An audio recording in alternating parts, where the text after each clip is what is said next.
Bonjour à tous les passionnés de cinéma. Je suis enchanté de vous retrouver sur ma chaîne Cinémadicte, où je vous propose les meilleures infos sur les nouveautés cinématographiques et les films déjà sortis. N'hésitez pas à vous abonner pour ne rien manquer des contenus captivants à venir. Bonjour à Allons-y. tous, ici le Stark. Dans cette vidéo, je vais vous proposer une critique approfondie du film X-Men, Apocalypse.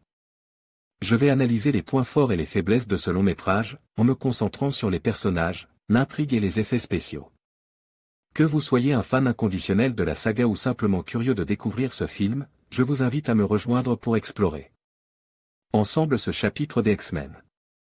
Préparez-vous à plonger dans l'univers des mutants et à partager vos impressions en commentaire. Tout ce qu'ils ont construit s'effondrera.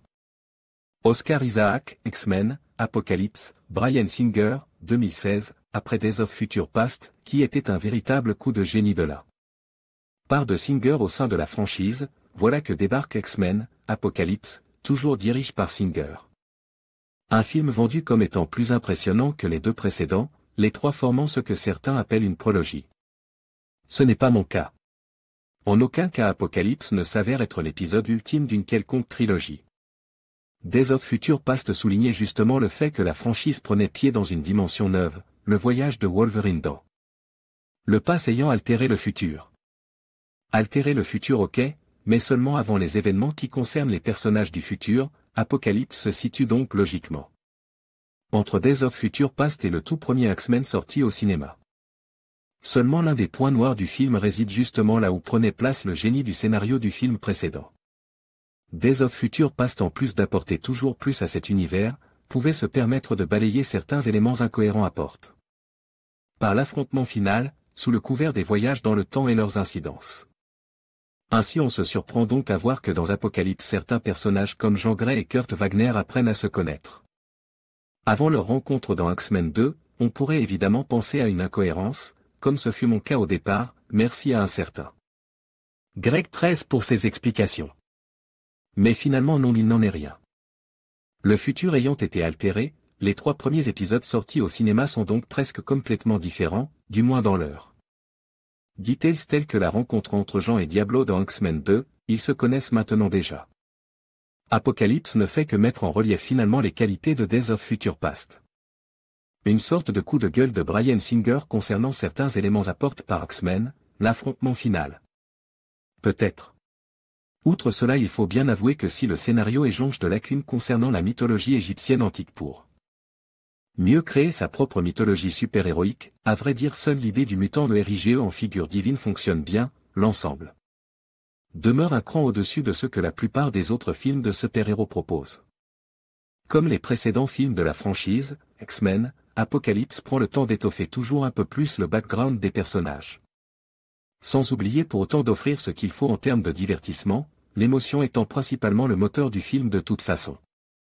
Singer aime véritablement ses personnages et cela se sent, ici l'émotion est décuplée, si bien qu'il est même possible pour les plus sensibles de verser leurs petites larmes. Chose surprenante dans un blockbuster de ce calibre.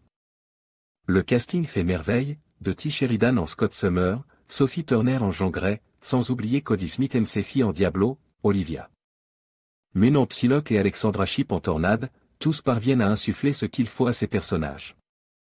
Évidemment impossible de ne pas souligner les toujours bonnes prestations du reste du casting, Fassbender est parfait, McAvoy également. Jennifer Lawrence est tout en délicatesse, Evan Peters quant à lui est toujours aussi génial en Quicksilver et a droit à des scènes anthologiques. Mais la plus grosse surprise du film c'est bien sûr Oscar Isaac en Asa Banur, alias Apocalypse. Personnellement je n'y croyais pas vraiment, le code très caricatural du personnage et son apparence trop, comics, à mon goût, ne m'avait pas beaucoup inspiré, je craignais que sa présence nuise à la dimension plus réaliste de l'intrigue proposée jusqu'ici.